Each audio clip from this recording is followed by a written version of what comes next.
Kami kayo.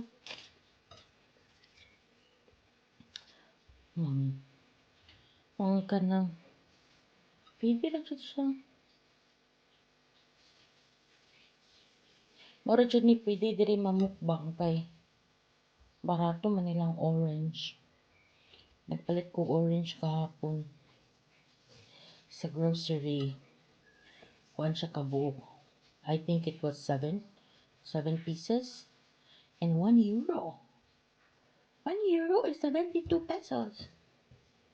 Aba, barato. I mean,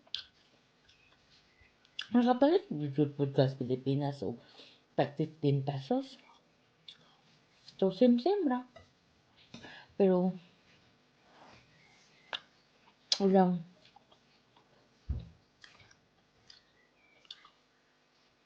strawberry cat. Barato ra. Among napalit atong mga 2 days ago or 3 days ago kay 1 kilo kay 8 euro. So mga bloody 7 times 8 56 pesos. Ano, 560 pesos. Pero 1 kilo, di ba? Kung sa Pilipinas kay malbi ni kaayo niya. Pila ra kalugas. Yeah. So yummy. No lang. Yeah, magtuslo ko asin kay. Malbi ako.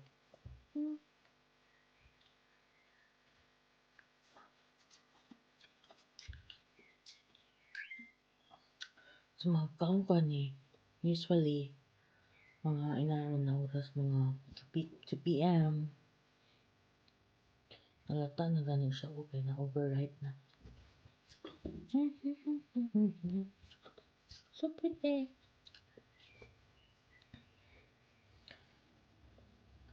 Ganahan ko na. Ako ni siyang pag mukaon ko og strawberry. Mukaon ko sa uban na fruits.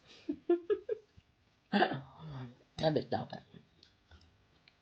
Ganahan mo. Nasayang ra. Nga. Ma-overripe. Ngayon mo dahil ilabog.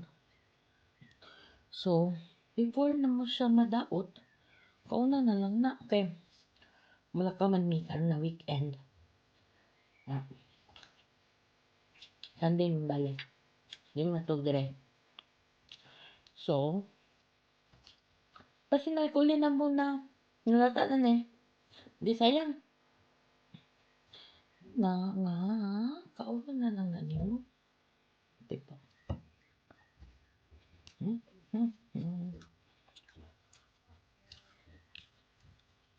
Ikan di ako nag-booking. Ha? Kabot na ako kay kaunda yun.